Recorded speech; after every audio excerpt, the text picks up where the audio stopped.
Next మిగతా వార్తల్లో నిన్న కేసీఆర్ అండ్ హరీష్ రావు ఇద్దరు హైకోర్టులో 2 రోజుల క్రితం రిట్ పిటిషన్లు దాఖలు చేశారు. దేని మీద? మేడిగడ్డ, అన్నారం, సుందిల్లా ఈ 3 బ్యారేజీల మీద జస్టిస్ పిసి ఘోష్ అనే ఒక కమిషన్ని రేవంత్ రెడ్డి ప్రభుత్వం వేయడం జరిగింది. ఇది పూర్తిగా నిబంధనలకు విరుద్ధంగా వేశారు, దీన్ని రద్దు చేయండి అని హైకోర్టులో వేరువేరుగా కేసీఆర్ ఒక writ petition and Harish Rao ఇంకొక రిట్ పిటిషన్, 2 రిట్ పిటిషన్లు దాఖలు చేయడం జరిగింది. మొన్న విచారణకు వచ్చింది. కోర్టు ఏమన్నదంటే ప్రభుత్వాన్ని అడిగింది దీన్ని అసెంబ్లీలో పెడుతున్నారా లేదా అని. ఇటు బీఆర్ఎస్ తరపున ఈ ఇద్దరు లాయర్లు ఎవరైతే కేసీఆర్ తరపు లాయర్ అండ్ హరీష్ రావు తరపు లాయర్ ఏమన్నారంటే వీళ్ళు అసలు ఆ రిపోర్టు బయటికి రాకముందే ఆ సమ్మరీ పేరుతో మొత్తం పబ్లిక్ డొమైన్లో పెట్టేశారు, ఇది అన్యాయమని బీఆర్ఎస్ పార్టీ వాదించింది. అందుకే దీన్ని రద్దు చేయాలి, ఇది రాజకీయ కక్షతోని చేసిన కమిషన్ రిపోర్ట్ తప్ప ఇంకొకటి కాదు అన్నది కేసీఆర్ అండ్ హరీష్ రావు వాదన. మొత్తానికి నిన్నటికి వాయిదా పడ్డది. నిన్న మళ్ళీ కోర్టులో ఆర్గ్యుమెంట్ జరిగినాయి. కోర్టు ఏమన్నదంటే ఎటువంటి స్టే అవసరం లేదు, ఎందుకంటే ఇంకా అది చర్యలే లేవు, అందులో మేము చర్యలు తీసుకుంటామని గవర్నమెంట్ ఎక్కడా చెప్పలేదు. సో అలాంటప్పుడు స్టే దేనికోసం, స్టే అనవసరం, మీరు అనవసరంగా ఉలిక్కి పడుతున్నారు అనే కోణంలో హైకోర్టు మధ్యంతర స్టే ఇవ్వడానికి, ఉత్తర్వులు ఇవ్వడానికి నిరాకరించింది. అదే ఈ వార్త. చర్యలే లేనప్పుడు స్టే అనవసరం, మధ్యంతర ఉత్తర్వులకు హైకోర్టు నిరాకరణ. కాళేశ్వరం కమిషన్ నివేదికను అసెంబ్లీలో పెట్టాలనుకున్నప్పుడు బహిర్గతపరిచి ఉండకూడదు, ఒకవేళ వెబ్సైట్లో ఉంటే తొలగించాలి, 4 వారాల్లో కౌంటర్ దాఖలు చేయండి. కేసీఆర్, హరీష్ రావు పిటిషన్లపైన ప్రభుత్వానికి ఆదేశం, అసెంబ్లీలో చర్చించిన తర్వాతే తదుపరి చర్యలుంటాయని ప్రభుత్వం నివేదన. సో గవర్నమెంట్ క్లారిటీ ఇచ్చింది కోర్టుకి. ఏమని? అసలు ఈ చర్యలు అన్నవి ఎవరు చెప్పారు? మేము అసెంబ్లీలో పెడుతున్నాం, అసెంబ్లీలో పెట్టిన తర్వాత పబ్లిక్ డొమైన్లోకి వస్తుంది, ఆ తర్వాతే దాని మీద సిట్ వేయాలా, సిఐడి వేయాలా, ఇంకేదన్నా వేయాలా అన్నది ఆలోచిస్తున్నాం అని ప్రభుత్వం హైకోర్టుకు చెప్పడంతో మరి చర్యలే లేవు కదా, చర్యలే లేవంటున్నారు కదా, మరి ఈ పిటిషన్కి అర్థం ఏముందని చెప్పి ఆ పిటిషన్స్ వాదనని క్లోజ్ చేసింది, నిరాకరించింది స్టే ఇవ్వడానికి. అయితే ఇక్కడ ఒక పాయింట్ ఏం చెప్పిందంటే మీరు అసెంబ్లీలో పెట్టాలి అని అనుకున్నారు కదా, మరి అసెంబ్లీలో పెట్టాలనుకున్నప్పుడు మళ్ళీ ఎందుకు బహిర్గతపరిచారు? ఏం బహిర్గతపరిచారు? వీళ్ళు ఒక 60 పేజీల సమ్మరీ ఒకటి రిలీజ్ చేశారు. అంటే కీ పాయింట్స్ ఉంటాయి కదా, ఆ సమ్మరీ, ఆ 60 పేజీల సమ్మరీ మీద ఉత్తమ్ కుమార్ రెడ్డి గారు ఒక పవర్ పాయింట్ ప్రజెంటేషన్ ఇవ్వడం జరిగింది. అందులో రేవంత్ రెడ్డి మిగతా మంత్రులు అంతా పాల్గొన్నారు, మీడియాని కూడా పిలిచారు. మరి అదెందుకు బహిర్గతపరిచారు? అవసరం లేదు కదా అని చెప్తూ ఈ తీర్పుని ఇవ్వడం జరిగింది. కాళేశ్వరం ప్రాజెక్టు పైన జస్టిస్ ఘోష్ కమిషన్ సమర్పించిన నివేదిక నిలిపేస్తూ మధ్యంతర ఉత్తర్వులు ఇవ్వడానికి హైకోర్టు నిరాకరించింది. నివేదికపైన అసెంబ్లీలో చర్చించిన తర్వాతే తదుపరి చర్యలుంటాయని ప్రభుత్వం రాతపూర్వకంగా వెల్లడించిందని, చర్యలే లేనప్పుడు స్టే అవసరం లేదని పేర్కొన్నది. నివేదికను అసెంబ్లీలో ప్రవేశపెట్టడం చట్టబద్ధమే అని స్పష్టం చేసింది. సో కోర్టు కూడా చెప్పింది ఏంటంటే అసెంబ్లీలో పెట్టడం అన్నది చట్టబద్ధమే. కమిషన్ వేయడం అన్నది చట్టబద్ధమే అయినప్పుడు నిబంధనలకు విరుద్ధం ఎట్లయితుంది? ఒక జడ్జి ఆధ్వర్యంలో ఒక కమిషన్ ప్రభుత్వం ఏర్పాటు చేసింది. ఇట్లాంటి కమిషన్లు ఈ దేశంలో రకరకాల కేసుల్లో ఆయా ప్రభుత్వాలు ఏర్పాటు చేసినవే. సో కోర్టు ఏమన్నది? అందుకే నివేదికను అసెంబ్లీలో ప్రవేశపెట్టడం చట్టబద్ధమే అని స్పష్టం చేసింది. జస్టిస్ ఘోష్ కమిషన్ ఏర్పాటు చేస్తూ గత ఏడాది మార్చి 14న జారీ చేసిన జీవోను సవాల్ చేస్తూ మాజీ ముఖ్యమంత్రి కేసీఆర్, మాజీ మంత్రి హరీష్ రావులు హైకోర్టులో వేరువేరు పిటిషన్లు దాఖలు చేయగా వాటిపై ప్రధాన న్యాయమూర్తి justice Aparesh Kumar Singh, justice GM మొయినుద్దీన్లతో కూడిన ధర్మాసనం శుక్రవారం విచారణ చేపట్టింది. విచారణ కమిషన్ చట్టంలోని సెక్షన్ 8B, 8C కింద నోటీసులు ఇవ్వకుండా కమిషన్ జూలై 31వ తేదీన ప్రభుత్వానికి సమర్పించిన నివేదికలో వారికి వ్యతిరేకంగా అభిప్రాయాలు వెల్లడించిందన్నది పిటిషనర్ల అభ్యంతరం. అలాగే ప్రభుత్వం కమిషన్ నివేదికలోని అంశాలను పవర్ పాయింట్ ప్రజెంటేషన్ ద్వారా వెల్లడించడం తమ పరువుకు నష్టం కలిగించే చర్యగా ప్రకటించాలని వారు కోరారు. అయితే దాంతోపాటు వీళ్ళు ఏం వాదించారు? అండ్ హరీష్ అండ్ కేసీఆర్ సంబంధించిన లాయర్లు అసెంబ్లీలో చర్చతో నష్టం వస్తుందట. నష్టమేంది? ఒరి అమ్మ, అసెంబ్లీలో చర్చతో నష్టం ఎట్లా జరుగుతుంది? మీరు ఒక తప్పు చేశారని ఇక్కడున్న పాలకులు భావించారు, ఇప్పుడు వచ్చిన పాలకులు భావించారు, ప్రజలు కూడా భావించి మిమ్మల్ని ఓడగొట్టారు. ఒక చర్చ ఉన్నది, అది ఎట్లా తేలాలా? ఒక రిపోర్ట్ ద్వారా, ఒక ఎక్స్పర్ట్ కమిటీ ద్వారా, ఒక న్యాయ కోవిధుల ద్వారా తెలవాలా. ఒక కమిషన్ వేశారు, ఆ కమిషన్ ఒక రిపోర్ట్ ఇచ్చింది, ఆ కమిషన్ రిపోర్ట్ని అసెంబ్లీలో పెడదాం అనుకుంటున్నారు. అసెంబ్లీ అంటే ఏంది? పబ్లిక్ డొమైనే కదా, ప్రజలే కదా. సో అసెంబ్లీలో చర్చ పెట్టినప్పుడు మీరు కూడా అసెంబ్లీ చర్చలో పాల్గొని మీరు రాసింది తప్పు అని మీరు వాదించే హక్కు మీకున్నది, మీకు ఆ స్వేచ్ఛ మీకున్నది. మరి అసెంబ్లీలో పెట్టడమే తప్పు అని ఎందుకు అంటున్నారు? అసెంబ్లీలో పెడితే మీకు ఎందుకు నష్టం అవుతుంది? మీరు తప్పు చేశారు కాబట్టి మీకు నష్టం అవుతుంది.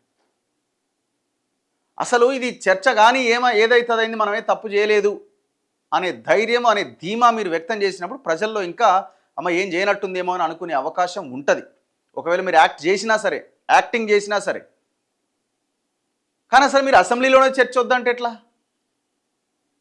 అంటే అసెంబ్లీకి నువ్వు ఎట్లాగో రావు కాబట్టి అసెంబ్లీలో చర్చ అనవసరం. అసలు ఇదంతా పాయింటే కాదండి. అసలు రేవంత్ రెడ్డి కేవలం 10% ప్రాజెక్టు మీదనే ఎంక్వైరీకి ఆదేశించినప్పుడు, మెగా కృష్ణారెడ్డి కట్టిన 90% ప్రాజెక్ట్ని గాలికి వదిలేసినప్పుడు ఇంక చర్యలు ఎక్కడివి, కథ ఎక్కడిది? ఇది ఇక్కడ నో యాక్షన్ అండి. ఇక్కడ ఒక్క రూపాయి కూడా రికవరీ చేయరు, రాసి పెట్టుకోండి. ఈ పర్టికులర్ కేసులో ఎవరిని జైల్లో వేయరు, రాసి పెట్టుకోండి. ఎంతసేపు మనం ఇక్కడ ఉండాలి, వాడు ఇక్కడ ఉండాలి, మధ్యలో నీ కాళేశ్వరం కేసుతో కొడతా ఉండాలి. ఇది తప్ప ఇందులో వేరే ఆలోచన లేదు. రేవంత్ రెడ్డి గవర్నమెంట్ కూడా తప్పు పట్టాల్సిందే. ఎందుకంటే మీరు కేవలం 10% ప్రాజెక్ట్ మీద ఫోకస్ చేసి 90% ప్రాజెక్ట్ని గాలికి వదిలేసి మరి ఏం సాధిస్తారు దీంట్లో? అసలు ఎట్లా యాక్షన్ ఇనిషియేట్ చేస్తారు? ఎట్లా సాధ్యమవుతుంది? సో సాధ్యం కాదు అని మనకు అర్థమవుతున్నది క్లియర్గా. వీళ్ళెందుకు ఇంత హడావుడి చేస్తున్నారంటే ఇది ప్రజల్లోకి మరింత బలంగా వెళ్తున్నది. రేవంత్ రెడ్డి సీరియల్ ఎపిసోడ్స్ కింద రాబోయే ఎలక్షన్స్ వరకు దీన్ని నడిపిస్తాడు. కూలగొట్టిరు ఇక అది ఎట్లాగో డ్యామేజ్ అయిపోయారు. ఇంకా వాస్తవాలు బయటికి తీసుకొస్తా ఉంటే అది మళ్ళీ నెక్స్ట్ ఎలక్షన్స్ కూడా ఇది ఒక ఎజెండా కింద మారిపోతుంది. నెక్స్ట్ ఎలక్షన్స్లో కూడా మళ్ళీ ఈ అంశం మనకు లాభం చేయాలి అన్నది రేవంత్ రెడ్డి ఆలోచన. అమ్మో ఇది అటు ఇటు అయితట్టుంది, మళ్ళీ ఇది ఇంకా ముందుకు తీసుకెళ్తే ఎట్లా అని వీళ్ళు అడ్డుకోవడానికి వీళ్ళ ప్రయత్నం వీళ్ళది. అంతే తప్ప రాష్ట్ర ఖజానాలో ₹1 రావాలని, దొంగలను తీసుకుపోయి లోపల వేయాలని ఎటువంటి ఆలోచన ఎవరికీ లేదు. సింపుల్.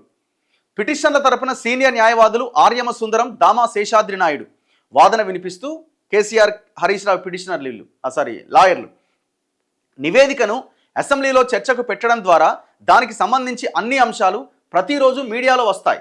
దానివల్ల పిటిషనర్ల పరువు ప్రతిష్టలు దెబ్బతింటాయి. ఊరియమ్మ ఇదేందా? ఇదే అసెంబ్లీలో చర్చ పెట్టడం వల్ల అట రోజు పేపర్లలో వార్తలు వస్తాయట. వార్తలు వస్తే అది పరువు ప్రతిష్టకు దెబ్బట. ఇదేంది?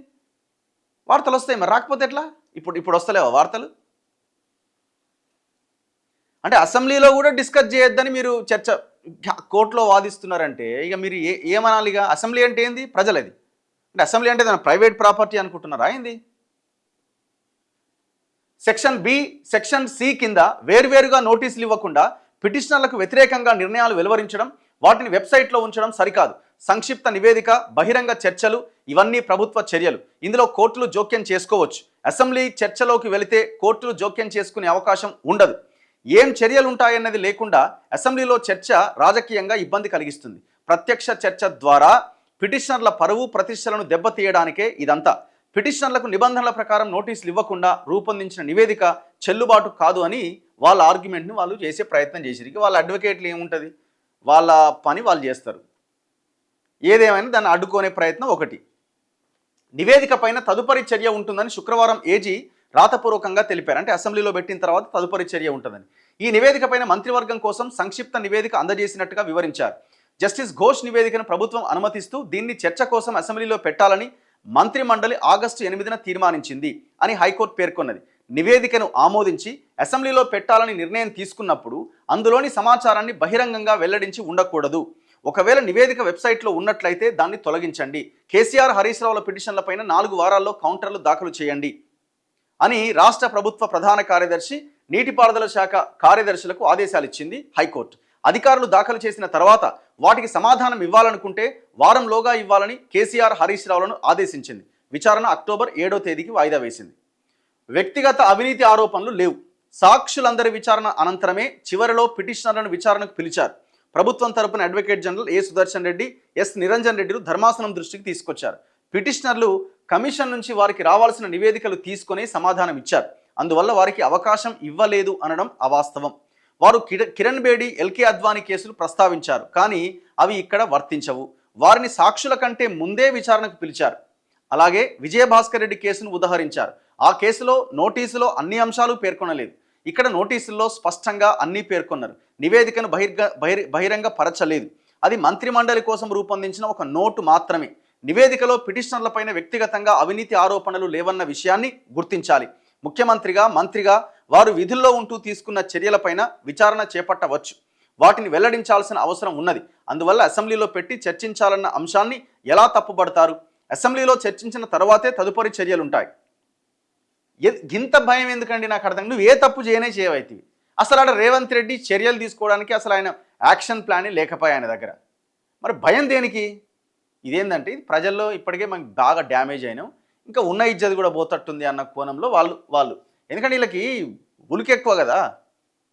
ఈ వెంటనే కేసీఆర్తో బీఆర్ఎస్ నేతలంతా భేటీ అయ్యారట. మరి ఏం చేయాలి? ఇట్లొచ్చే అట్లొచ్చే, ఈ తీర్పు అటువా ఇటువా, మరి ఏం చేద్దామని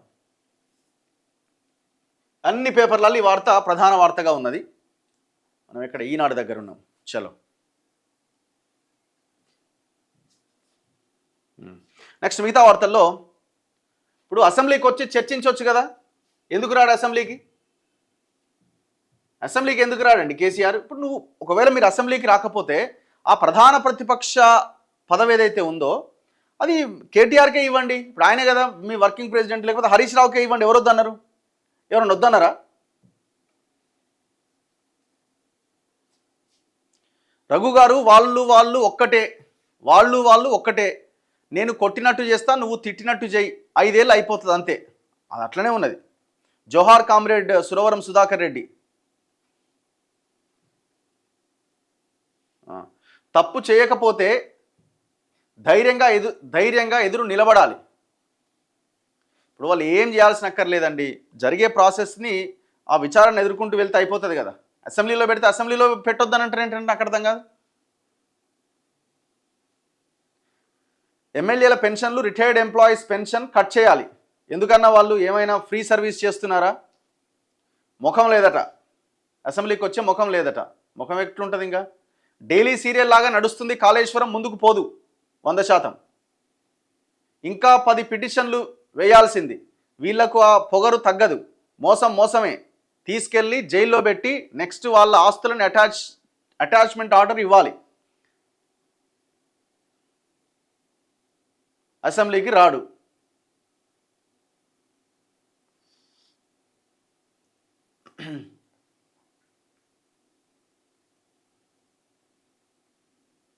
ఆసరా పెన్షన్ గురించి 6 గ్యారంటీలు అని కాంగ్రెస్ పార్టీ వెన్నెతో పెట్టిన విద్య. సిలిండర్ 500 రూపాయలు ఇస్తున్నారు. అర్థం కాలేదు బ్రదర్. చలో. రఘు గారు కేసీఆర్ అసెంబ్లీకి రారు. రఘు అన్న తెలంగాణ మొత్తం తెలంగాణని సర్వనాశనం చేశారు. ఇక ఈ 3 పార్టీలను బొందబెట్టడమే, బీసీ నాయకుడు రావడమే తదుపరి చైతన్యం అట. Venkatesh, what is relation between Ponguleti and Gudem Mahipal Reddy? GMR saying he's still in BRS అట. అట్లే చెప్తాడు మరి. ఎందుకంటే ఆడ వేటు పడతట్టుంది. ఇప్పుడు నేను పార్టీ మారినంటే వేటు పడితే గూడెం మహిపాల్ రెడ్డి తుక్కు ఓడిపోతాడు. ఇక మరి నేను బీఆర్ఎస్లోనే ఉన్నా అని చెప్పకపోతే ఏమని చెప్తాడు? అందరూ అదే చెప్తున్నారు. ఇప్పుడు కేసీఆర్ అసెంబ్లీకి రాకపోతే కేసీఆర్కు జీతం ఇవ్వద్దు. కేకే రాజ్ జాబ్ క్యాలెండర్ ఏమైంది? తప్పు చేశారు కాబట్టే కోర్టుకు ఎక్కారా అన్న. వాట్ అబౌట్ రాజీవ్ యువ వికాసం అట. అది ఆగిపోయింది బ్రదర్. అది 7 దాన్నే ఉన్నది. హడావుడి చేసిరు, ఆపేసిరు. చేనేతల గురించి మాట్లాడుతూనే ఉన్నాం. దీనికే ఇంత రాద్ధాంతం చేస్తున్నారు. డైరెక్ట్ అరెస్ట్ చేస్తే ఎంత గొడవ చేస్తారు అనుకుంటున్నారా? ఇంకా అరెస్ట్ చేస్తారని మీకు ఏమైనా నమ్మకం ఉందా?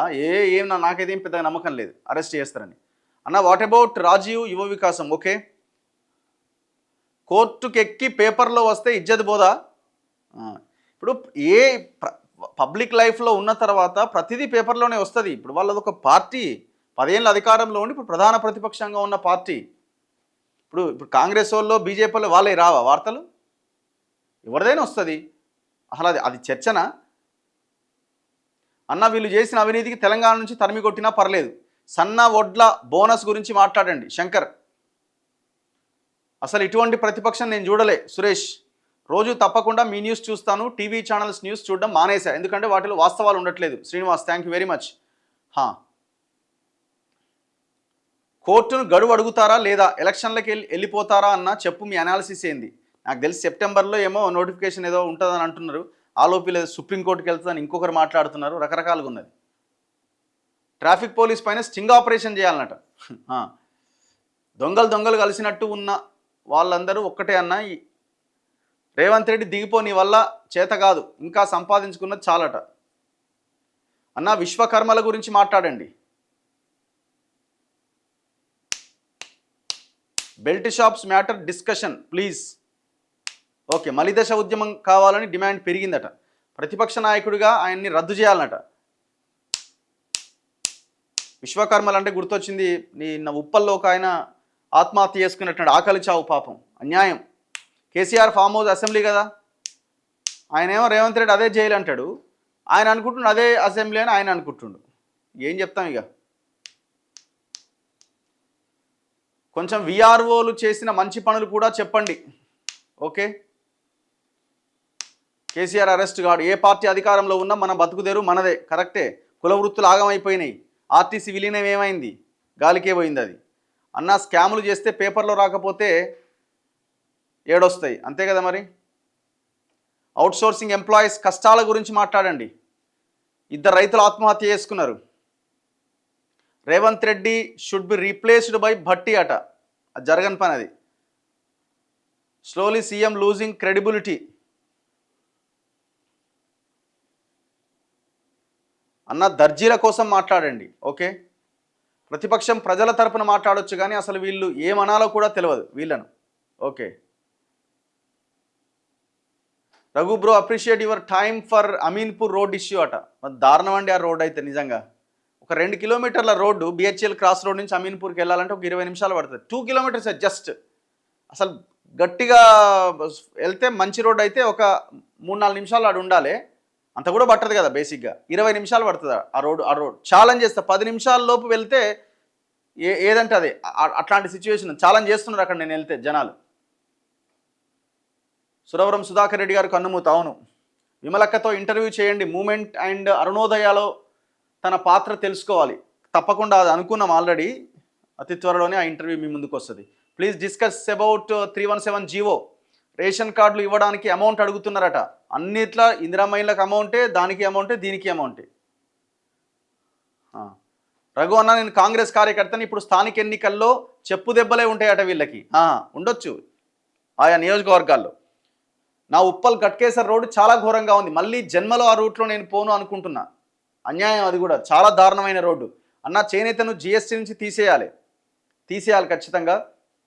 ఈ మూమెంట్ కొద్ది రోజులు స్టార్ట్ చేసినట్టున్నారు, మళ్ళీ ఆగిపోయింది అన్న. మా రైతులకు యూరియా దొరకట్లేదు. మనోహరాబాద్ మండలం అన్ని జిల్లాల్లో ఇదే పరిస్థితి ఉన్నది. కేంద్రం రాష్ట్రం వీళ్ళ మీద వాళ్ళ మీద దుమ్మెత్తి పోసుకుంటున్నారు అన్న. ఎక్కడైనా భూసేకరణ జరిగితే అది ప్రజలకు అనుకూలంగా ఉండేట్లు ఉండాలి. ప్రజలకు అనుకూలంగా కాదు, అసలు ప్రజల్ని ముంచి కంపెనీలకు అనుకూలంగా భూములు తీసుకుంటారు కదా అన్న. ఎరువుల గురించి మాట్లాడండి. సిద్దిపేట ఎంఆర్ఓ ఆఫీస్లో స్టింగ్ ఆపరేషన్ చేయాలన్నట.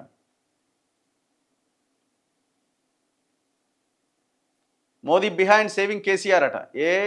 అందరు ఉంటారు, అంత ఒకటే, మోదీ అనే కాదు. తెల్లాపూర్లో రోడ్డు కూడా చాలా దారుణంగా ఉన్నాయట. అన్ని రాష్ట్రం అంతా అట్లే ఉన్నాయి రోడ్లంతా. చలో నెక్స్ట్ ఎక్కడ ఆగినాం మనం?